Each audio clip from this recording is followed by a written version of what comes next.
ikaze banyarwandakazi aho tugenda tubagezaho makuru abagiye atandukanye avugwa hirya no hino mu bitangazamakuru bigiye bitandukanye biri kuri social media, YouTube, WhatsApp, Facebook, Instagram, Twitter ndetse n'ibindi aricyo twita X muri iki gihe ndetse n'izindi platform zigiye zitandukanye ziba ziri kuvuga amakuru hirya no hino. Iyi nkuru rero nkuko mutangiye mubibona naho Rusesabagina yongeye kwivamo, ni inkuru dukesha igihe, inkuru yandika mu Kinyarwanda, mu Cyongereza no mu Gifaransa, aho iba yanditse ku makuru agiye atandukanye abari kuvugwa hirya no hino, akaba ari inkuru tugenda tubagezaho, inkuru zigiye zizewe. Muri aka kanya rero tukaba tugarutse mu isura nshya, mu isura igaragaza uyu mugabo ubukaka, umugabo wagiriwe imbabazi na Perezida w'u Rwanda Paul Kagame, aho yashinjwaga iterabwoba muri za Kinigi hariya. Ngira ngo murabizi banyarwandakazi, murabizi ko hagiye hagwa abantu benshi kubw'uyu mugabo bw'iterabwoba n'umutwe witwaje intwaro yarakuriye cyangwa se yarabereye umuyobozi akajya na wakira inkunga. Ngira ngo amakuru menshi mwagiye muyabona, amakuru menshi mwagiye muyumva agiye atandukanye kuri Rusesabagina Paul, aho yagiye agaragaza imico itandukanye yo kugambanira igihugu cy'u Rwanda ashaka kurutesa kaga. Rero muri aya makuru turagenda tugarukaho hirya no hino, naho yongeye kujya kuri tribune cyangwa se akajya ku gatuti cyangwa se imbere y'inteko nyinshi y'imbaga y'abantu abasobanurira ibinyoma gusa. Ni inkuru rero dukesha igihe nkuko tuba twabibabwiye, iba yanditswe kandi igashyirwaho n'igihe, aho igenda ivuga ku byagiye bigaragara muri aya makuru Rusesabagina yagiye atangaza. Hamwe rero n'andi makuru tuba tugenda tubagezaho agiye aba atandukanye kuri Trade News, aho tugenda tugera hirya no hino ku isi hagiye atandukanye, aho tugenda tugezaho amakuru agiye atandukanye. Tubanza kubiseguraho rero, muri iki gihe twari tumaze iminsi itari mikeya tutabagezaho amakuru, cyangwa se igihe kitari gito tutabagezaho amakuru, twisegura ku bakunzi ba Trade News, aho tujyaje tubagezaho noneho gatanu kuri gatanu amakuru kandi yizewe isaha ku isaha. Ubu tukaba twaje rero mu isura nshya, mu isura yo kubagezaho amakuru agiye acicikana hirya no hino kuri murandasi. Ufite igitekerezo rero washaka kudusangiza, ufite ubuhamya, ufite inkunga ushaka gutera Trade News kugira ngo irusheho gushinga imizi ibagezaho amakuru yizewe, nuko wakwandikira inimero iri muri description, turaza kwishyiramo, muraza kuyisangamo, ndetse murasangamo na link zigiye zitandukanye zabageza ku biganiro twagiye dukora nka Trade News ku binyamakuru n'ubusesenguzi bugiye bitandukanye. Rero muri aka kanya nkuko twatangiye tubabwira, na makuru ari kuvugwa hirya no hino twagiye tubona turi kuri za murandasi, turavuga ati aya makuru nango twayihererana, na makuru tugomba gukora inkuru tukagezaho buri munyarwanda aherereye mu ntara y'Iburasirazuba, mu majyaruguru, amajyepfo ndetse n'amajyaruguru, mu by'umwihariko na hano mu mujyi wa Kigali umurwa mukuru w'u Rwanda. Aho iyi nkuru rero yagiye igaruka kuri uyu mugabo witwa Paul Rusesabagina, aho yagiye agaragaza ibintu bitari byiza cyangwa se yagiye asobanura ibintu bitari byiza. Paul Rusesabagina wafungiwe ibyaha by'iterabwoba kugeza ahawe imbabazi na Perezida w'u Rwanda Paul Kagame, nk'uko twatangiye tubivuga muri Werurwe 2023. Ngira ngo murabyibuka, yongeye kwinyuramo atangaza ibinyoma ku Rwanda nk'uko asanzwe abikora. Murabizi ko Rusesabagina yagiye avuga ibintu byinshi, ngira ngo twagiye tubyumva mu buryo bugiye butandukanye. Kuva aho Rusesabagina yafungurwa agasubira muri Leta Zunze Ubumwe za Amerika, yakunze kumvikana atangaza amakuru y'ibinyoma ku Rwanda, aho yagiye atangaza amakuru y'ibihuha cyangwa se y'ibinyoma, avugaga ko uburenganzira bw'ikiremwa muntu kitubahirizwa hano mu Rwanda kandi ko Abanyarwanda bashonje. Ibyo rero byose ngira ngo twagiye tubona ko ari ibinyoma bigiye biteye ubwoba. Erega nawe nk'umunyarwanda, nawe ubu bisesenguzi wabwikorera, nawe wicaye ukibaza ukareba u Rwanda aho twavuye. Ngira ngo twibukiranye muri 1994, aho jenoside yari imaze guhagarikwa n'umuryango dukunda cyane wari uhagarariwe cyangwa se wari uyobowe na His Excellence Paul Kagame, aho bahagarikaga jenoside muri za 1994. Ngira ngo u Rwanda n'imyubakire, ngira ngo mwari mubizi uko byari biteye. Ubu muri aka kanya tumaze imyaka irenga 30 turi mu mutekano wuzuye, umutekano udahonyorwa n'umuturage uwo ari we wese. Ariko umugabo nk'uyu nguyu yahagaze cyangwa se akavuga uburyo u Rwanda ngo rudatekanye, rushonje kandi ngo rwishwe n'inzara, njyewe ndabihinyuza. Iyo ndebye amazu amaje kubakwa mu gihugu cyacu tuyobowe n'umuyobozi wacu ubarusha intambwe ariwe Paul Kagame, yarangiza umuntu nk'uyu nguyu ndetse ukekaho n'ibyaha by'iterabwoba byo guhungabanya abaturage, ngira ngo ibyabereye muri Kinigi murabizi, yarangiza akivuga ibigo avuga ko umuturage w'u Rwanda ashonje kandi akeneye ubutabera. Njye ibi ngibi ntango mbyumva nk'umuntu w'umusesenguzi cyangwa se nk'umuntu usesengura ibya politike hano mu Rwanda. Ni amakuru anyomozwa na raporo zitandukanye rero zigaragaza imiterere y'ubukungu bw'u Rwanda n'imibereho y'abanyarwanda, zirimo izasohowe n'inzego z'igihugu n'inzego mpuzamahanga nka banki y'isi, banki nyafurika itsura amajyambere n'ikigega mpuzamahanga cy'imari. Banki y'isi iti ubukungu bw'u Rwanda bwakomeje kwiyongera mu gice cya mbere cya 2024 nyuma yo kuzamuka ku rwego rw'8.2% muri 2022-2023. Umusaruro mbumbe warwo wazamutse 9.7% mu gice cya mbere cya 2024. Iyi banki yakomeje igira iti byitezwe ko umusaruro mbumbe w'urwo uzakomeza kuzamuka ukagera kuri 7.7% muri 2025-2023. Byizewe ko uruhare n'izamuka by'ubukerarugendo mpuzamahanga, imishinga mishya y'ubwubatsi n'ibikoresho by'inganda biziyongeraho ku kigero kiri hejuru. Guverinoma y'u Rwanda ikomeje kubaka inkingi mwikorezi z'iterambere rirambye, ariko Rusesabagina yavuniye ibiti mu matwi. Nabona ibyo abanyarwanda n'abanyamahanga bagize amahirwe yo kugera muri iki gihugu babona. Ngira ngo murabizi, tuvuye no kuri ibi ngibi igihe kiba cyanditse, ngira ngo namwe murabizi uburyo abanyamahanga basigaye baza gushora imari mu gihugu cyacu batikanga ndetse batanikandagira. Nuko aba ari igihugu kirimo umutekano, kirimo amajyambere, kiri mu nzira y'amajyambere, kandi biba binagaragarira buri muntu uwo ari we wese. Ngira ngo banki y'isi kibivugaho, ngira ngo mwayibonye, ndetse na banki itsura amajyambere nyafurika nayo ngira ngo mwabonye kivuga ubutumwa busoza umwaka 2024. Rusesabagina yavuze ko abanyarwanda bo mu cyaro bashonje kuko ngo hari abapfa bishwe n'inzara. Iki cyo rwose nanjye ntiriwe nshyiraho ubusesenguzi, arabeshya. nta munyarwanda n'umwe rwose wari wapfa cyangwa se ngo tubyumve mu itangazamakuru cyangwa se ahantu hirya no hino batandukanye ngo umunyarwanda ngo yapfuye yishwe n'inzara. Aha rwose, ngira ngo nawe aho uherereye aho ngaho, yego ntitwavuga ngo buri muntu wese ari ku rugero nk'urwundi ariho, kuko bitanashoboka, usibye na hano no muri Amerika n'ahandi hose no mu bihugu byagiye bigera ku iterambere, ntabwo nabyo biba bifite abatishoboye cyangwa se icyo twakwita abantu badafite ibihagije ndetse batabona ibihagije ku munsi.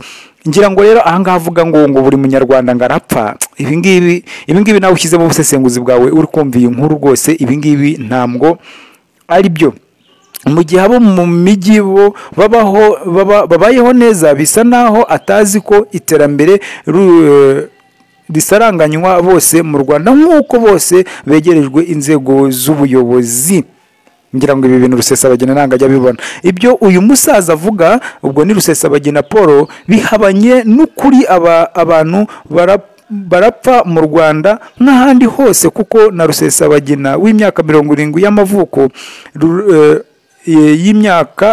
y'amavuko, urupfu nawe ruramutegereje, ariko bazira impfu zisanzwe zirimo uburwayi butandukanye n'impanuka z'ibinyabiziga. Abakeneye bahabwa ubufasha bwihariye binyuze muri gahunda zirimo VUP Girinka Munyarwanda no gufasha abahuye n'amapfa. Ndetse ngira ngo muranabizi mu Rwanda hano duhuye n'ibiza, ngira ngo mubona ko na perezida wacu Paul Kagame ajya ahaguruka agasura abanyarwanda bagiye bagirirwaho n'ibiza muri rusange. Ibi ngibi rero ngiyewe ku ruhande rwanjye, ku ruhare rwanjye ku banyarwanda muri rusange, ntago mbavugiye, nabo baba bafite ibyo bari buvuge kuri iyi nkuru cyangwa se ku mutekano w'abanyarwanda muri rusange. Ariko mu by'ukuri ngiyewe ndebye nk'imiterere y'igihugu cyacu, nk'umunyarwanda ukunda igihugu, nk'umunyarwanda wumva amategeko y'igihugu cyangwa se nk'umunyarwanda ukurikirana uko u Rwanda rugenda ruzamuka mu iterambere, ndeba ko u Rwanda n'ubuyobozi buruyoboye cyangwa se n'ishyaka riyoboye ari ryo FPR ntako ritagera, cyangwa se RPF, byose muri rusange ni bimwe, cyangwa se inkotanyi muri rusange uko ziyoboye iki gihugu, mbona rwose ntaho twaruveba ka mugani w'umunyarwanda, nango twabiveba, kuko reba mugira ngo murabyibuka hariho icyo bita ngo ni Girinka, urabizi ko yagiye izamura umuturage ahari mu cyaro, ngira ngo murabizi mu turere tugiye dutandukanye hari amafaranga yagiye atangwa yo kuzamura ubukene cyangwa se gukura ubukene mu baturage, nk'amafaranga nk'ubu ngiye mu karere k'iwacu ngenda bizi neza ko hagiye hatangwa bitewe n'ibyiciro abantu bagiye barimo,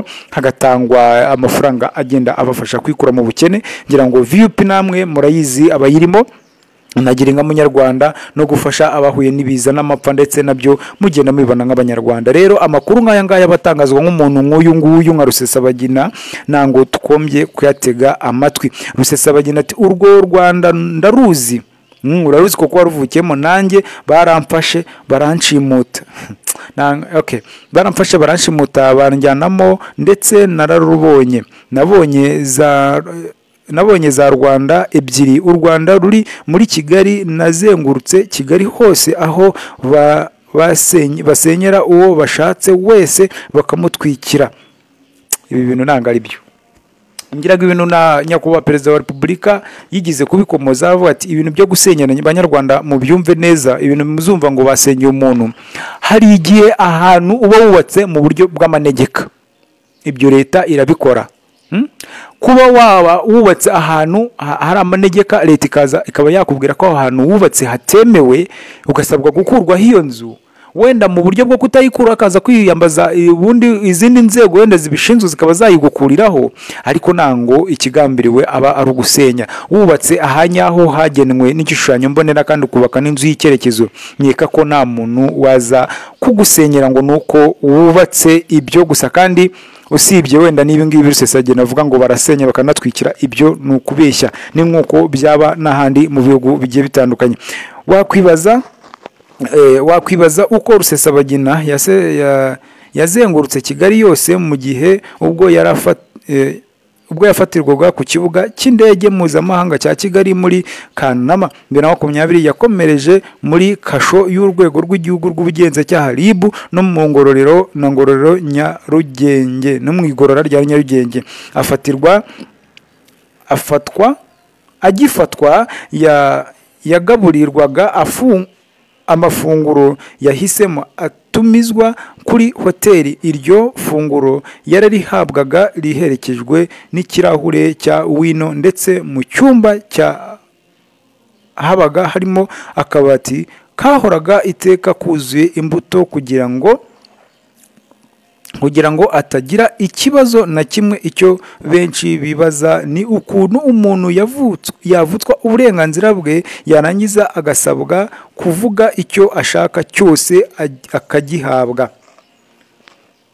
Banyarwandakazi, ngira ngo mwagiye mukurikira ibintu bigiye bitandukanye, mwagiye mukurikirana uburyo Rusesabagina yazaga kuburana, uburyo yabaga yambaye, cyangwa se uburyo bakurikirana politike yo mu Rwanda hafi, uburyo yafatwaga muri gereza.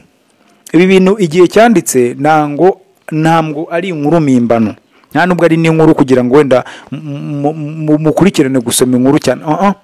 Ibi ngibi bavuga ngo habagamo harimo akabati kuzuye imbuto, ibyo kurya bigatumizwa muri hoteli, n'ikirahure cya wino. Uku ni ukuri, nibyo niko byagenze. Nk'uko twagumye tubivuga, ibi rwose ni ukuri kweruye, ni ukuri kwagaragariraga buri umwe wese. Ngira ngo iburana n'iburanishwa rye twararikurikiranye, uburyo iburana n'iburanishwa rye ryagiye risubikwa twarabikurikiranye. Bishatse kuvuga iki rero? Bishatse kuvuga ko ibi byose agenda avuga hirya no hino bagenda bamuha za kamera akavuga hirya no hino, bamuha za mikoro agasobanura, akavuga uburyo u Rwanda abantu bagenda bapfa, akavuga uburyo u Rwanda abantu bashonje babatwikira babasenyera.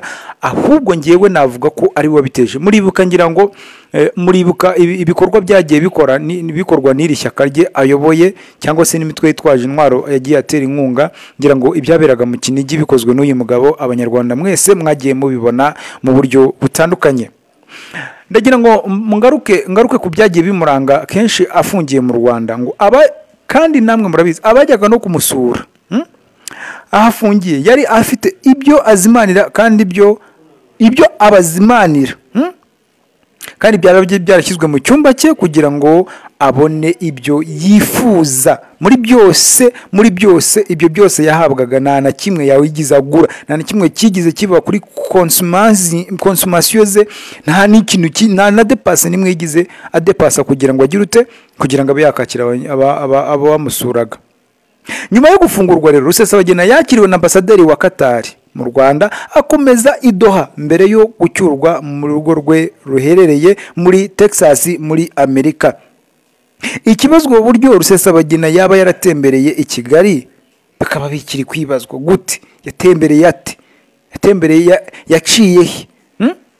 FRN ya Rusesabagina yagabye ibitero mu ntara y'amajyepfo ku matariki atandukanye, nko kuri ya 3 Kamena 2019, Kamena ya mbere Nyakanga 13 Nyakanga na 15 Ugushyingo muri 2018. Byahitanye inzirakarengane, imitungo y'abaturage isahurwa, abandi bafatwa bugwate n'ibindi.